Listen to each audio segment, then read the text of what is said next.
देखिए एक्सरसाइज 3.2 का question number 19। ठीक है, तो क्वेश्चन नंबर 18 तक हम पिछले वीडियो तक कर चुके हैं। इसमें लिखा है किसी व्यापार संघ के पास 30,000 रुपयों का कोष है जिसे दो भिन्न भिन्न प्रकार के बांडों में निवेशित करना है। प्रथम बांड पर 5% वार्षिक तथा द्वितीय बांड पर 7% वार्षिक ब्याज प्राप्त होता है।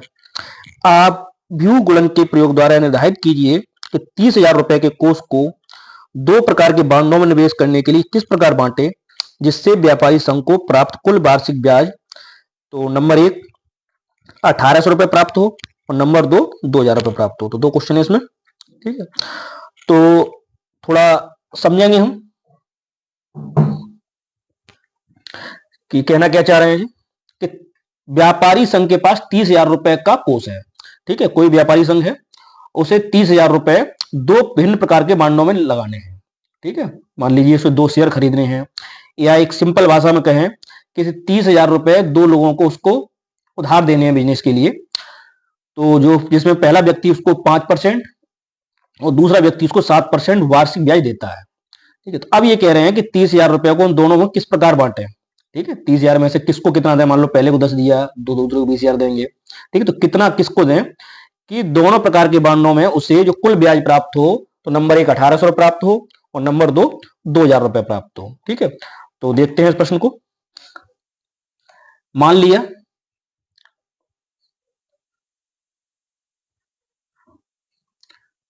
दो बांडों में लगाने हैं, तो पहले बांड में यानी जो पहला भाग है हमने मान लिया x रुपया है और दूसरा भाग हम y मान सकते हैं, लेकिन y में दो समीकरण बनेंगे इसलिए सिंपल सा जो टोटल दिया है उसमें से माइनस कर दें, 30,000 माइनस x। ठीक है, अच्छा जो ब्याज प्रतिशत दी गई है, ठीक है, तो प्रथम बांड पर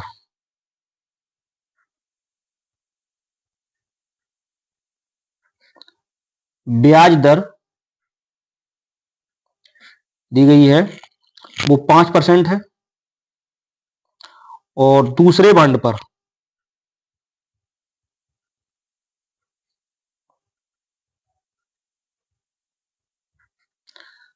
ब्याज दर 7% दी गई है। ठीक है, तो वैसे तो सिंपल सवाल है कि पहले जो भाग है एक्स का 5%, ठीक है, और दूसरा भाग है उसका 7% निकाल के दोनों को जोड़ दें और जो दिया है नंबर 1 1800, नंबर 2 2,000, उसके एक एक करके बराबर कर दें, हमें एक्स की वैल्यू मिल जाएगी। ठीक है, लेकिन इस काम को सीधे सीधे न कर हमको आव्यूह विधि से करना है। ठीक है, तो आव्यूह विधि से क्या करेंगे कि जब भी इस तरह निकालना हो तो जो आव्यूह को जो भाग है रुपए हैं, ठीक है, उनको हम एक पंक्ति आव्यूह में और जो ब्याज दर है उनको हम स्तंभ आव्यूह में मान लेंगे। तो लिखेंगे यहां पे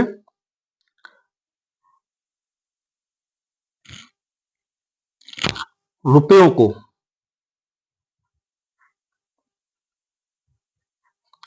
एक पंक्ति आव्यूह में मानने पर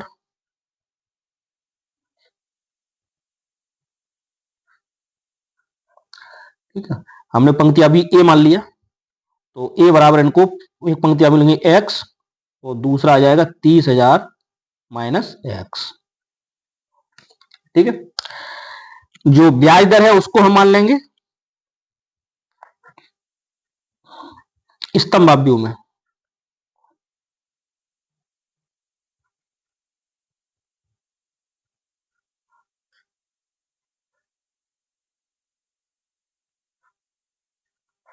ब्याज दर को स्तंभ आव्यूह मानने पर तो बी बराबर, इसको बी बराबर मान लें, तो ये 5% और 7%। ठीक है, तो अब जो कुल जो ब्याज मिली है तो कुल प्राप्त वार्षिक ब्याज, ठीक है, उसमें दोनों अवयव को हम गुणा कर देंगे। ठीक है, ध्यान रहे पंक्ति अवयव पहले आएगा, स्तंभ अवयव बाद में आएगा। तो लिखेंगे ए इंटू बी। तो x और दूसरा अवयव है 30,000 माइनस एक्स, और दूसरा अवयव है 5% और 7%। ठीक है, अब ये अवयव 1/3 का है, वो सॉरी 1/2 का है, और ये 2/1 का है। तो जब गुणा करेंगे हम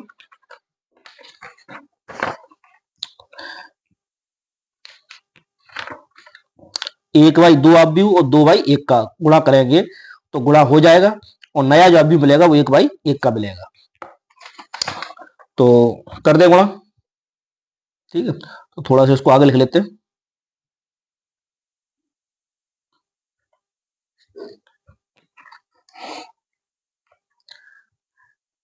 भाई एक ही पंक्ति है, एक ही स्तंभ है, तो x का 5%, x गुणा 5% प्लस 30,000 माइनस एक्स गुणा 7%।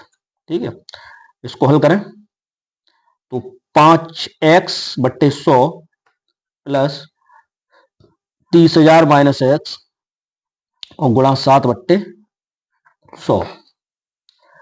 तो अब दोनों का हर बराबर है, तो हर 100 हो गया। तो 5x प्लस 7 का गुणा करेंगे, 7 × 21, सॉरी 30,000 है, 21 पे 4 दिया जाएंगे, 1 2 3 4, और माइनस का 7x। ठीक है, अब एक सिंगल एलिमेंट आ गया है तो बड़ा कोष्ठक हटा के इसको, क्यों ब्याज रुपयों में होगी, इसको रुपए की तो में लिख सकते हैं। 2,10,000 माइनस 5 में 7 गए 2x और बट्टे 100। ठीक है, तो इतनी ब्याज हमें मिलेगी x की फॉर्म में। अब सवाल में दिया गया है कि x की वैल्यू क्या होगी, कि दोनों भाग क्या क्या होंगे, कि ब्याज जो मिले हुए नंबर 1 में दिया गया 1,800 प्राप्त हो, नंबर 2 में 2,000 प्राप्त हो। तो नंबर ए प्रश्नानुसार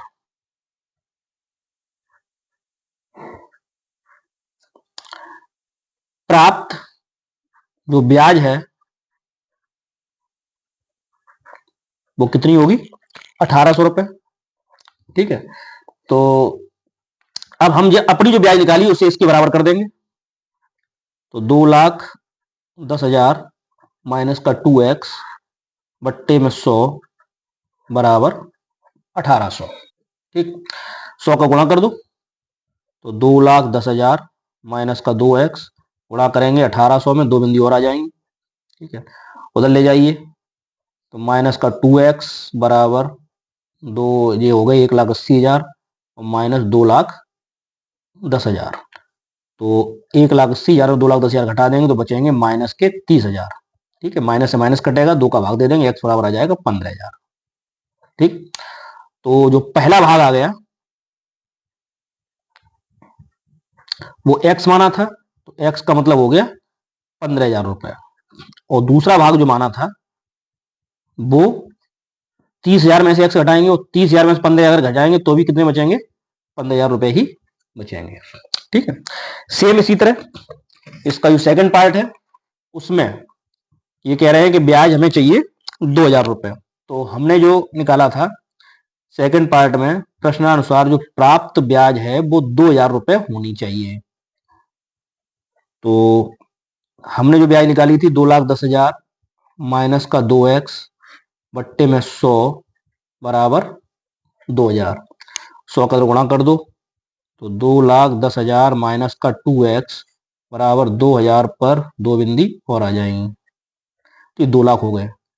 तो माइनस का 2x बराबर, तो 2 लाख माइनस 2,10,000, तो 2 लाख में से 2,10,000 घटाएंगे तो माइनस के 10,000 बचेंगे। तो यहां भी माइनस से माइनस कट गया, और 2 का भाग दे देंगे, x बराबर आ जाएगा 5,000। ठीक है, तो अब फर्स्ट पार्ट जो आ गया वो x माना था, x का मान आया 5,000, तो पहला भाग तो 5,000 रुपए आ गया। सेकंड पार्ट जो माना था वो माना था 30,000 में से माइनस करके। तो 30,000 में से 5,000 माइनस करेंगे तो आएंगे 25,000 रुपये। ठीक है, तो 2 सवाल थे इसमें, दोनों हो गए, इस हिसाब से हम निकाल लेंगे। इसके बाद आता है क्वेश्चन नंबर 20। ठीक है, तो क्वेश्चन नंबर 20 बता रहा है कि किसी स्कूल की पुस्तकों की दुकान में 10 दर्जन रसायन विज्ञान, 8 दर्जन भौतिक विज्ञान और 10 दर्जन अर्थशास्त्र की पुस्तकें हैं। इन पुस्तकों का विक्रय मूल्य 80 रुपए, 60 रुपए, 40 रुपए प्रति पुस्तक है। तो आबयू की सहायता से पता करना है कि कुल कितनी धनराशि हमें पुस्तकों के लिए देनी होगी। ठीक है, तो वैसे तो सिंपल सा सवाल है, भाई दुकान पे गए, 10 दर्जन केमिस्ट्री किताबें खरीदी, 8 दर्जन भौतिक की खरीदी, 10 दर्जन अर्थशास्त्र खरीदी, पुस्तक का मूल्य पता है, कुछ किताब की संख्या में किताब के मूल्य का गुणा कर देंगे, हमें टोटल रुपए मिल जाएंगे। ठीक है, लेकिन हमें इस काम को किससे करना है, आबयू से करना है। ठीक है, तो देखो ये सवाल है, किसी स्कूल की पुस्तकों की दुकान में हमने, ठीक है, डॉट डॉट को छोड़ दिया है, सवाल आप उससे किताब से लिख सकते हैं। तो इसमें दिया गया है रसायन विज्ञान की पुस्तक दी गई है टोटल 10 दर्जन। ठीक है, अच्छा, और पुस्तकों का मूल्य जो दिया है वो प्रति पुस्तक दिया गया है, इसलिए हमें इनको भी टोटल पुस्तकों में निकालना पड़ेगा। तो 10 दर्जन में 10 का एक दर्जन में 12 होते हैं, तो 10 की गुणा 12 में कर देंगे, बराबर 120 आ जाएगा। भौतिक विज्ञान की पुस्तकों की संख्या 8 गुणा 12 196, सॉरी, और अर्थशास्त्र की पुस्तकों की संख्या 10 गुणा 12 बराबर 120। तो रसायन विज्ञान की एक पुस्तक का मूल्य दिया गया 80 रुपया, भौतिक विज्ञान की एक पुस्तक का मूल्य 60 रुपया, अर्थशास्त्र की एक पुस्तक का मूल्य 40 रुपया। तो सेम पिछले सवाल की तरह इसमें हम जो पहला आबयू मानेंगे वो पंक्ति आबयू मान लें, पुस्तकों की संख्या को पंक्ति आबयू में, और पुस्तकों के मूल्य को हम स्तंभ आबयू मान लेंगे। तो माना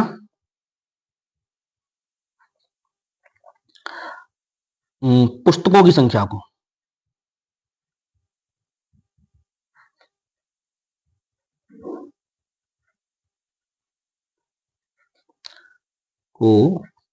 पंक्ति आबयू में मानने पर,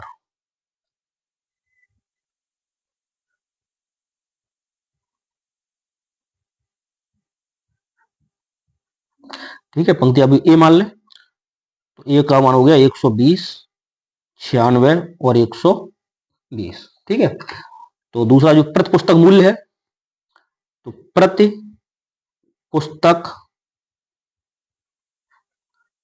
मूल्य को स्तंभ आबयू मान लेंगे।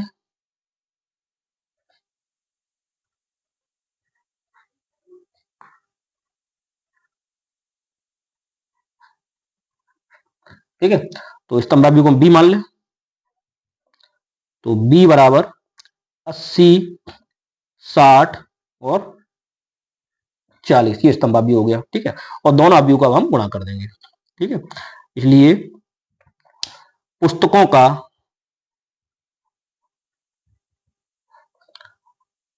कुल मूल्य बराबर ए गुणा बी।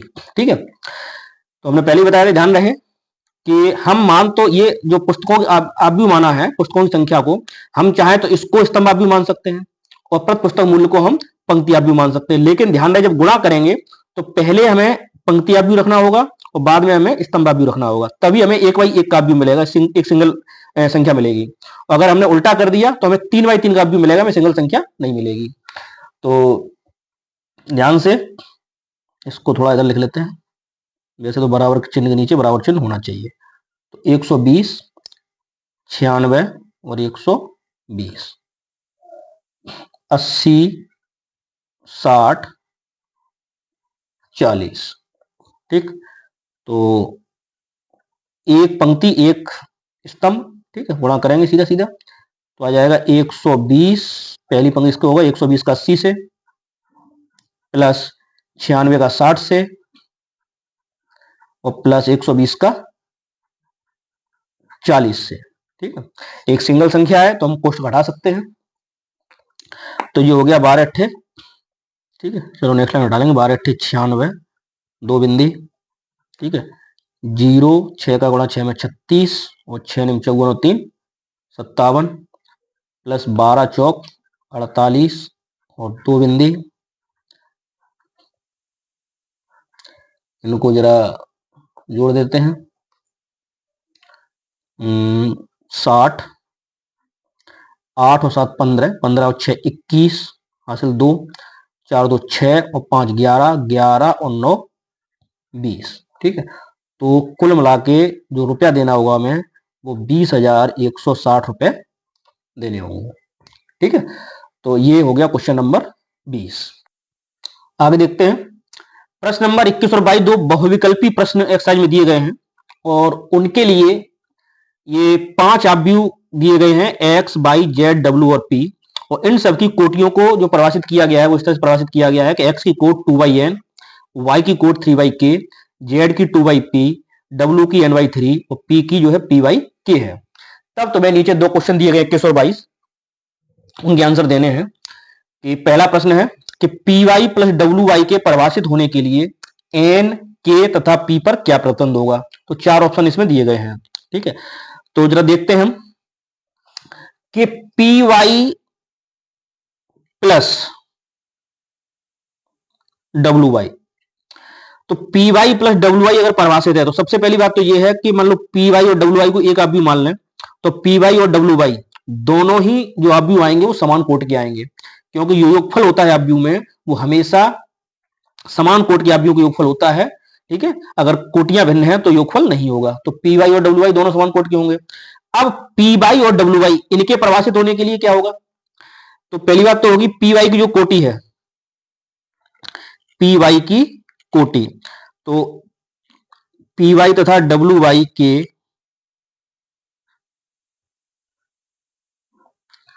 परिभाषित होने के लिए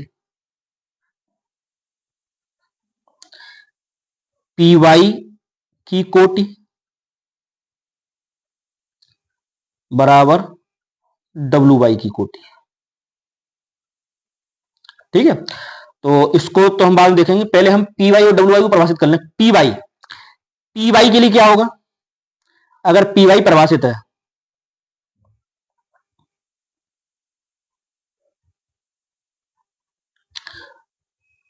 पी वाई परिभाषित का मतलब है कि पी और वाई का अगर गुणनफल परिभाषित है तो क्या होगा, पी की कोट कितनी है जरा देखें, पी की कोट दी गई है पी वाई के और वाई की कोट दी गई है 3/k। ठीक है, तो गुणनफल तब परिभाषित होता है जब पहले आव्यूह में स्तंभों की संख्या दूसरे आव्यूह में पंक्तियों की संख्या के बराबर हो। तो क्लियर है कि अगर पी वाई परिभाषित है तो क्या होगा कि ये दोनों सेम होनी चाहिए।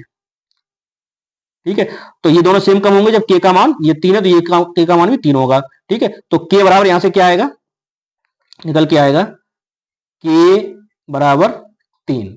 ठीक है, दूसरी चीज, और पी वाई की कोड होगी क्या, के से कट जाएगा तो क्या बचेगा पी वाई के। ठीक है, तो ये पी वाई के हो जाएगी। ठीक है, अब हम इस पे देखें इसी तरह, इसी प्रकार डब्ल्यू वाई के परिभाषित होने के लिए डब्ल्यू की कोटि है n/3 और y की कोटि है 3/k। ठीक है, तो यहां 3 से 3 तो बराबर है ही, गुणा हो जाएगा, डब्ल्यू वाई परिभाषित होगा और डब्ल्यू वाई की जो कोट आएगी वो आएगी n गुणा के, n/k। अब P Y plus W Y परिभाषित होने के लिए पी वाई और डब्ल्यू वाई की कोटियां समान होनी चाहिए, तो इन दोनों को हम बराबर कर देंगे। ठीक है, तो इसका मतलब क्या हुआ, समीकरण 1 डाल दें इसको, बहुकल भी प्रश्न है। ठीक है, मैं इसे डिटेल में कर दे रहा हूं, आप उसको केवल टिक लगाना है। समीकरण 1 से पी वाई की कोट है पी वाई के और डब्ल्यू वाई कोट है n/k। के का मान तो 3 है और दोनों बराबर भी है, तो p/3 बराबर n/3। अब यहां पर के का मान तो 3 है, p का मान और n का मान बराबर होना चाहिए, तब ये कोटियां बराबर होंगी। तो यहां से क्या आ जाएगा p बराबर n। ठीक है, तो जो ऑप्शन दिया गया था इसमें जो सर आंसर जो आया तुम्हारा वो क्या आया है, ऑप्शन इसमें ए है कि k बराबर 3 और p बराबर n, तब हमारा जो P Y plus W Y है वो परिभाषित होगा। ठीक है, तो सेम इसी तरह क्वेश्चन नंबर जो 22 है उसको देखें, तो 22 क्वेश्चन जो दिया गया है उसमें यदि n बराबर p तो आप व्यू 7x - 5 जोड़ की कोट क्या होगी, यदि n बराबर p, तो 7x माइनस 5z की कोटि क्या होगी, ये पूछा है।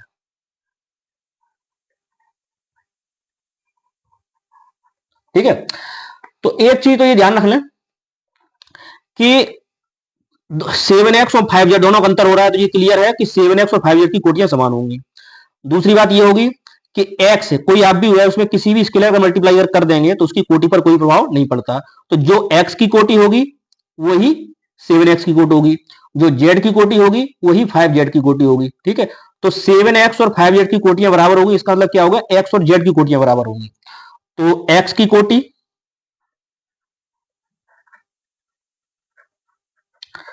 बराबर z की कोटि। x की कोटि जो दी गई है वो दी गई है 2/n और z की दी गई है 2/p। तो 2/n बराबर 2/p। ठीक है, तो 2 तो सेम है, ये कोटि है, n और p के मान सेम होने चाहिए। ठीक है, तो n और p के मान जब सेम होंगे तो दिस इंप्लाइज n बराबर p, n और p के मान सेम होने चाहिए, ये दिया गया है। तो n और p का मान कुछ भी हो, अब जो भी हो, मतलब n की जगह p रख देंगे तो कोटि 2/p हो जाएगी, और p की जगह n रख देंगे तो कोटि 2/n हो जाएगी। तो इसमें जो ऑप्शन दिए गए हैं p/2, 2/n, n/3 और p/n, ठीक है, तो इसमें दूसरा ऑप्शन तुम्हारा आपका मिलेगा कि 2/n होगी या 2/p होगी, तो 2/n वाला ऑप्शन इसमें दिया गया है। तो जो आंसर हो जाएगा वो बी 2/n, या तो 2/n लिख सकते हैं, 2/p लिख सकते हैं, क्योंकि 2/p उसमें ऑप्शन नहीं है, तो 2/n ऑप्शन है, तो ये आंसर सही होगा। ठीक है, तो ये एक्सरसाइज हो गई पूरी आपकी कंप्लीट। मिलते हैं नेक्स्ट एक्सरसाइज में। ठीक है, चैनल आपने अगर सब्सक्राइब नहीं किया है तो प्लीज सब्सक्राइब कर दें, और आपको अगर कोई चीज वीडियो में अच्छी लगती है, वीडियो में कमी लगती है, तो प्लीज कमेंट में जरूर बताएं। Thank you.